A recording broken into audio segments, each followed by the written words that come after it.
What's up, ladies and gentlemen? We are back again for even more Genshin Impact. This is just how YouTube is. I gotta rush these videos out to you guys. I hope I don't end up missing anything in all of the videos that I'm putting out today. But today we're going to be talking about Sara. So I already have videos talking about Baal and Kokomi. Today we've got Sara in this video, and then I got one more video for you guys today talking about Aloy or Aloy. I always pronounce it wrong, but anyways. Sara is going to end up being an Electro Bow user. She's a 4-star character, and she's going to end up being available in Baal's character banner coming with the new update, which is going to end up being August 31st, if I'm not mistaken. But it's going to end up being a lot of it related to the new island over there. Anyways, for those of you that just want to come and get the info and get out, this is going to end up being her Ascension materials, so I'll have a link in the description where you guys can end up downloading this. And then generally speaking, I'm going to give you a quick rundown. Okay, so how much can you actually prepare for this character? Well, you can prepare for Sara a little bit better than you can for Baal and Kokomi, because they end up actually taking all new resources, while with Sara you can actually get some of these resources right now. So obviously the enemy drops are just going to be hilichurl drops. They're all over the place if you don't already have them. And then the dendrobium, I hope I spelt that right in the Ascension materials, but that's going to end up being a material that's all over this coastline here. That you can end up obviously using the Genshin interactive map to check that out. And then the Scroll of Elegance, which is going to end up being Tuesday, Friday, and Sunday. And then obviously using Electro Gems, of course. But there's going to end up being the new boss material, which is from the Thunder Manifestation, or the Electrotionid, as me and my friends like to call it, which is going to be available over on the new island. And this boss, I mean, I'm really hoping that it's easier than Oceanid, because my god. But that's how you're going to end up getting that new material. And then the weekly material, or Ascension, the Ascension weekly material, is from Signora, a new weekly boss that's going to be coming in version 2.1. So without further ado, let's move on to talking about her skills and stuff like that. So first of all, it's going to be Tengu Storm Call, which is her skill. Retreats rapidly with the speed of a Tengu, summoning the protection of the Crow Feather, gains Crow Feather cover for 18 seconds, and when Sara fires a fully charged aim shot, Crow Feather cover will be consumed and will leave a Crow Feather at the target location, which it has a pretty neat effect because Crow Feathers will trigger Tengu Jurai, which is basically ambush after a short time, dealing electro damage and granting the active character within its AoE an attack bonus based on Sara's base attack. All these characters, the power creep is real with them. The attack bonus from different Tengu Jurai will not stack, and their effects and duration will be determined by the last Tengu Jurai to take effect. So cool, whatever. She's basically kind of a support DPS-ish with that ability alone. I just like the fact that it's a teleport ability. It's basically a backstep, which is great for archers, just because a lot of the archer abilities kind of actually have you going closer to enemies, which never really made that much sense to me.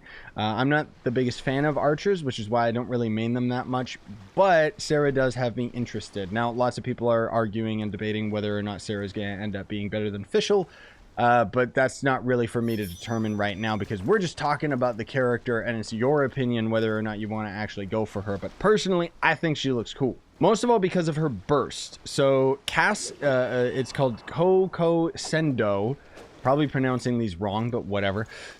So cast down Tengu Jurai Titan Breaker, dealing AoE electro damage. Afterwards, the ultimate ability spreads out into consecutive bouts of Tengu Storm Cluster, dealing AoE electro damage. So Titan Breaker and Storm Cluster, which are basically two different effects of the same ultimate burst ability, can provide the active character within their area of effect with the same attack bonus as given by the elemental skill, or her E ability.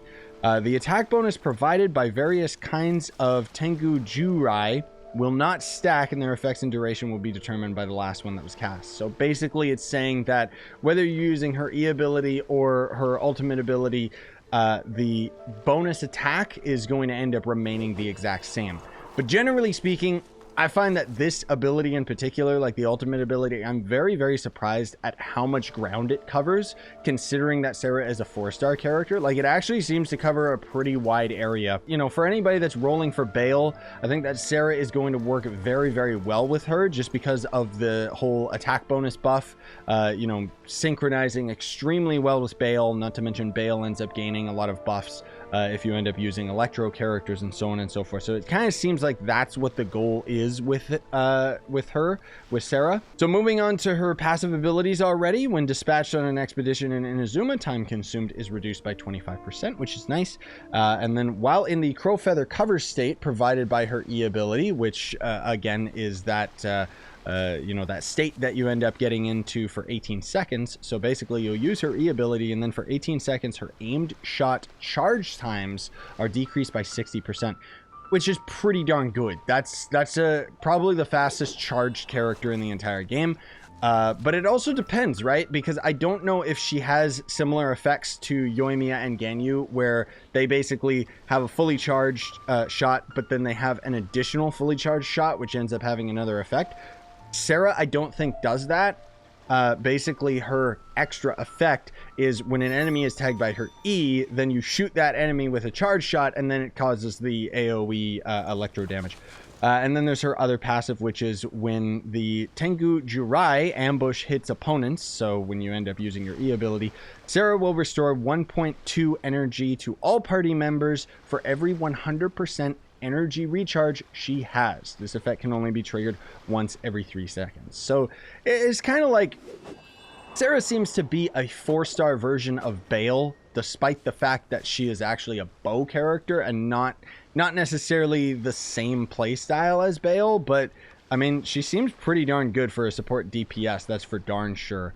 But anyways, let's move on to the Constellations. So the Constellations, these are actually really good, especially for a 4-star character. So her C1 is going to be when Tengu Jurai grants characters attack bonuses or hits opponents. The cooldown of the Storm Call is decreased by 1 second. This effect can only trigger once every 3 seconds. So that's pretty darn cool. And then her C2 unleashes the Tengu Storm Call, or unleashing the Tengu Storm Call, sorry, will leave a weaker Crow Feather at Sara's original position that will deal 30% of its original damage.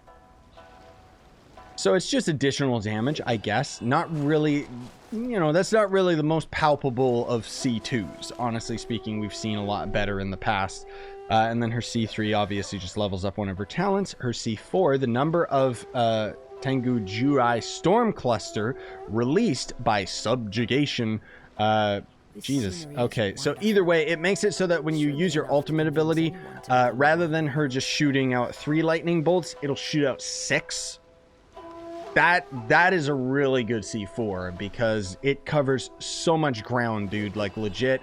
I can't believe the amount of radius that it ends up covering for a 4-star character. I just personally think it's really cool.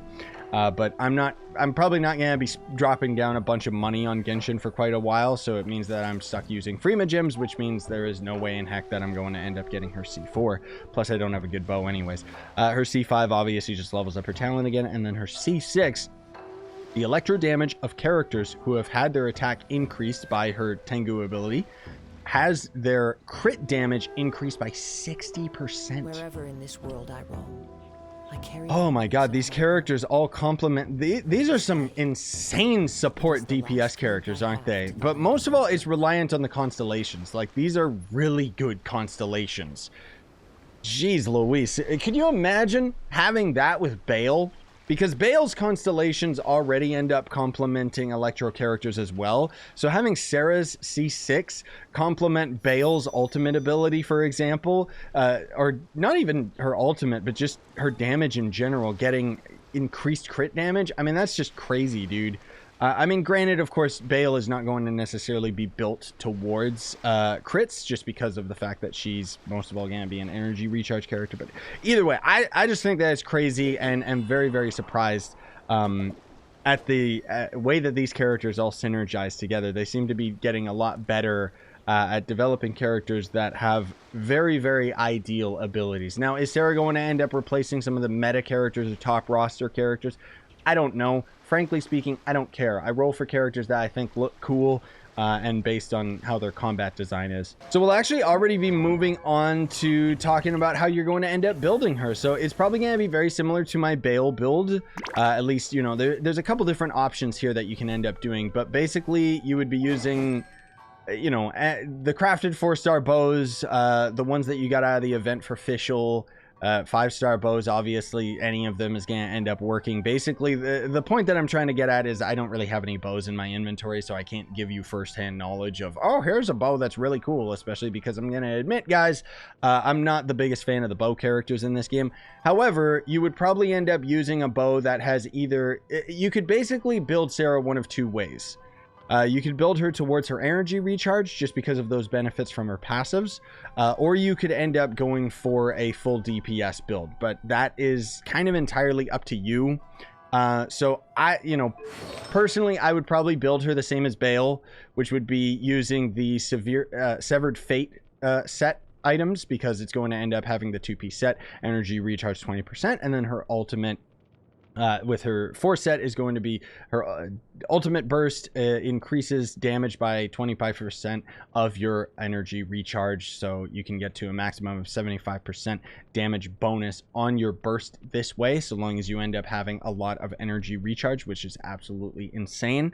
But again, you could end up just building her towards raw damage, so you could end up using a weapon that is either a crit rate bow, crit damage bow. But yeah, I mean, otherwise you would just end up using a standard set of like maybe 2-piece gladiator, maybe even combine a 2-piece gladiator with a 2-piece of the what is this called, the Visage set, or Shimenawa's reminiscence.